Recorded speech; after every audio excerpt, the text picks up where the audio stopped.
భార్య ఇంకొకరితో సన్నిహితంగా ఉండడాన్ని జీర్ణించుకోలేని భర్త ప్రియుడితో కలిసి బైక్పై వెళ్తుండగా ఆటోతో ఢీకొట్టి కత్తితో దాడి చేసి గాయపరిచాడు. నెల్లూరు గ్రామీణ మండలంలో క్రాంతిబాబు నివాసం ఉంటున్నాడు. ఆయన భార్య కొంతకాలంగా అదే ప్రాంతానికి చెందిన ఆనంద్ కుమార్తో సన్నిహితంగా ఉంటుంది. దీనిపై 3 నెలల క్రితం దంపతుల మధ్య గొడవ జరిగి ఆమె పుట్టింటికి వెళ్లిపోయింది. ఆనంద్ కుమార్తో కలిసి బైక్పై నెల్లూరు నుండి ఇంటికి వెళ్తుండగా హరనాథ్పురంలోని ఓ ధాబా సమీపంలో క్రాంతిబాబు ఆటోతో ఢీకొట్టాడు. అనంతరం కత్తితో ఆనంద్ కుమార్పై దాడి చేయగా స్థానికులు రావడంతో పరారయ్యాడు. సమాచారం అందుకున్న బాలాజీనగర్ ఇన్స్పెక్టర్ కె సాంబశివరావు ఘటనా స్థలానికి చేరుకుని గాయపడిన వారిని ఆసుపత్రికి తరలించారు.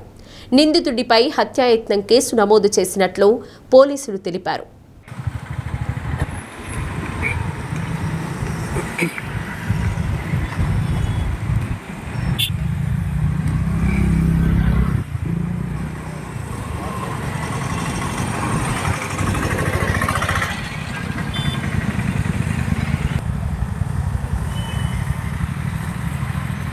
ఈరోజు మధ్యాహ్నం సుమారు 3:30 గంటల సమయంలో నాకు ఒక 100 కాల్ వచ్చింది.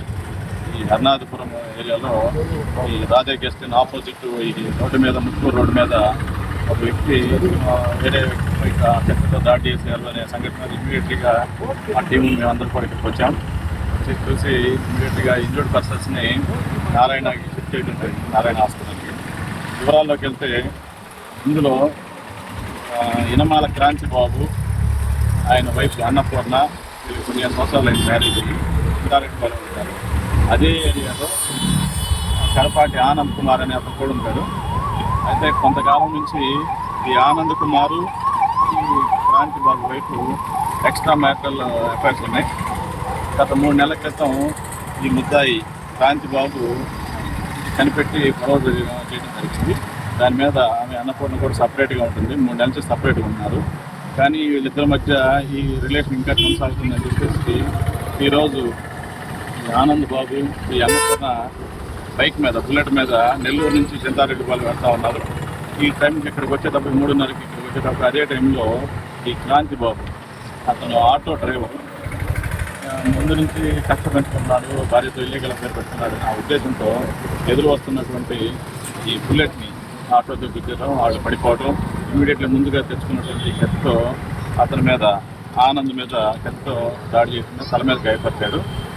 ఇమీడియట్లీ పక్కన ఉన్నటువంటి వాళ్ళు అందరూ పెద్ద కలిసి సీన్లో రావడంతో అతను పరారైపోయాడు. వీళ్ళిద్దరిని నారాయణ షిఫ్ట్ చేయడం జరిగింది. ప్రస్తుతం వాళ్ళిద్దరు పరిస్థితి బాగుంది, ఎటువంటి ఇబ్బంది లేదు, ప్రాణహాని లేదు. ముద్దాయి గురించి కూడా మాకు సమాచారం ఉంది, టీమ్స్ ఫామ్ చేసాం పక్కన. ఇది పూర్తిగా కుటుంబ కలహాలు, ఇల్లీగల్ అఫైర్ మూలం జరిగిందే కానీ వేరే ఆధారం ఎక్కడ జరిగింది సార్? స్పాట్ ఎక్కడ సార్? ఇదే అండి spot, Harnathapuram Muthukur Radha guest inn opposite. ఆటోతో గుద్దారని చెప్తున్నారు, గాయాలు ఏమయ్యాయి? ఆమెకి ఇంటర్నల్ ఇంజురీస్ అయినాయి, ఎక్స్టర్నల్ ఇంజురీస్ ఏం లేవు. ఆటో పడిపోయింది. నా భర్త ఆటోతో గుద్దినప్పుడు ఇంటర్నల్గా ఉన్నాయి, అవి కూడా స్కాన్ చేసి డాక్టర్ గారితో మాట్లాడాం. అదేవిధంగా అతను కూడా ఒక 4 ఇంచెస్ హెడ్ మీద ఇంజురీ అయింది, అది కూడా స్కాన్ చేసి అవసరమైతే సర్జరీ కూడా చేస్తూ ఉన్నారు. ప్రస్తుతానికి ఇబ్బంది లేదు. ముద్దాయి గురించి కూడా సమాచారం ఉంది, టీమ్స్ పంపించున్నాము. ఇది పూర్తిగా